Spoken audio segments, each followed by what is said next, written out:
rain down every agony, every violation imaginable upon you. I will parade your cold body from every corner of every realm and feed your soul to the vilest filth in hell. That is my promise.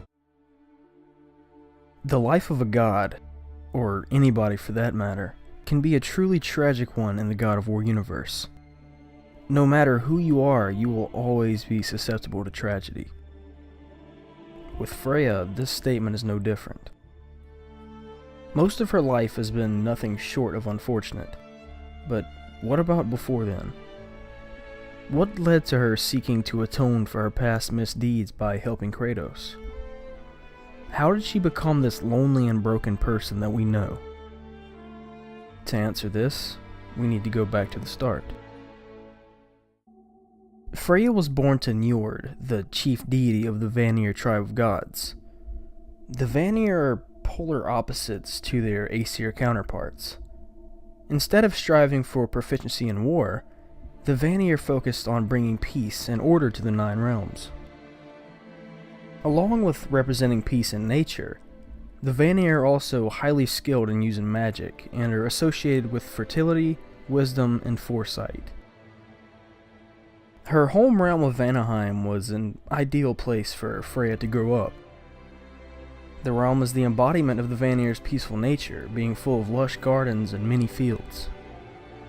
Not much can be said about Freya's childhood, but the earliest information that we do know is that she used to rule over the Vanir with her father Njord and her brother Freyr, and that peace in Vanaheim was about to end, for a long time.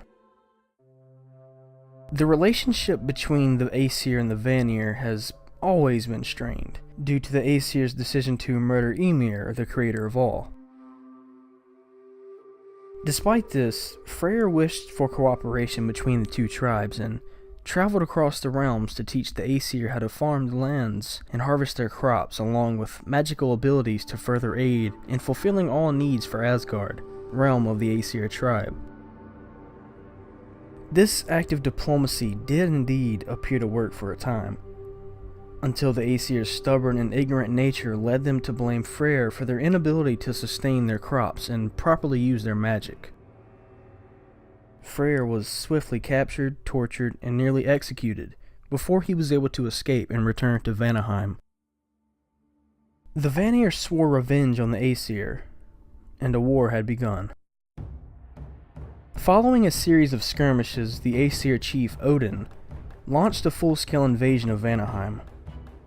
For the Vanir, it seemed like a losing battle, but their magical prowess prevailed, and centuries of war were brought to a stalemate.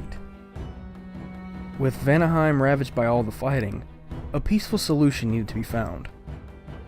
Thankfully, Odin's advisor Mimir was appointed as arbiter between the warring tribes, and eventually settled on a compromise in which Odin would marry Freya, hypothetically combining the two tribes into one. In the end, despite harboring a deep resentment for Odin, Freya agreed to marry him, as she believed that it would establish a permanent peace between the realms. On the contrary, the Vanir felt betrayed by Freya's decision, and so she was banished from Vanaheim, forbidden to ever return. Despite missing her home, Freya grew to be very happy in Asgard. She ended up genuinely falling in love with Odin, and taught him Vanir magic spells. But the real purpose in Freya's life was soon to come.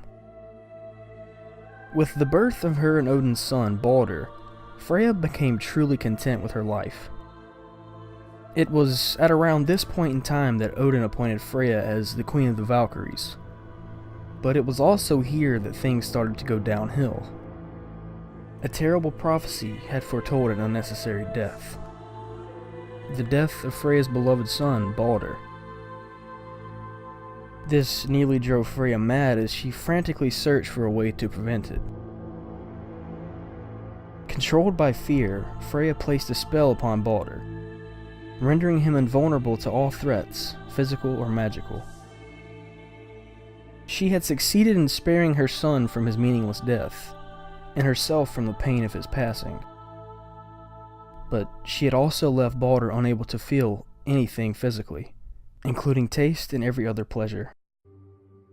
Baldur demanded that Freya remove the spell. You had no right. I had every right. I am your mother. You had no right, witch. I can't taste. I can't smell. I can't even feel the temperature of this room. Feasting, drinking, women, it's all gone. You will never Gone. feel pain again. Death has no power over you now. But she claimed that it was irreversible and that what she had done was for the greater good. Take it away, Mother. I can't. Please, please, please take it away. It doesn't work like that. Son, trust me. In time, you will thank me. As we know, this was a lie.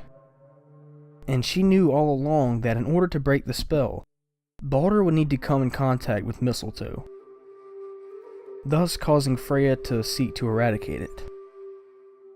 For this, Baldur attempted to kill his mother, but ultimately couldn't bring himself to do it. I never would see you again.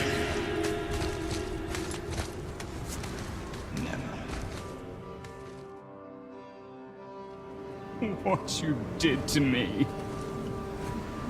What you did to me! Ah! Ah! And instead vowed to always hate Freya and to never forgive her. Meanwhile, Odin began using the magic that Freya had taught him for unjust purposes. Because of Odin's cruelty towards the giants, Freya grew disgusted with him and fled to Midgard. Seeing this as a deep betrayal, Odin cursed Freya to never be able to leave Midgard, and also to never be able to harm any living creature via physical or magical means. To make matters worse, Odin also stripped Freya of her Valkyrie wings and queen status, and hid the wings in an unknown location. Forced to live the rest of her days in isolation, Freya made herself a home in the woods, looking similar to her native lands of Vanaheim with its lush gardens. Freya even created a portal in her window that allowed her to have a view of the tall trees and blooming flowers under the autumn sky of Vanaheim. With no one aside from her friend Hildisvini the boar and the giant turtle that protects her house, Freya can do nothing but dwell on her mistakes and hate herself for the pain, or lack thereof, that she caused her son. Until one day, a man and a young boy entered her woods. Thank you all so much for taking the time to watch this lore video. If you will, please leave a like or a dislike if you're inclined. And please comment if you have anything to add to the video or if something was inaccurate or just rubbed you the wrong way. And with that, take care and I'll see you next time.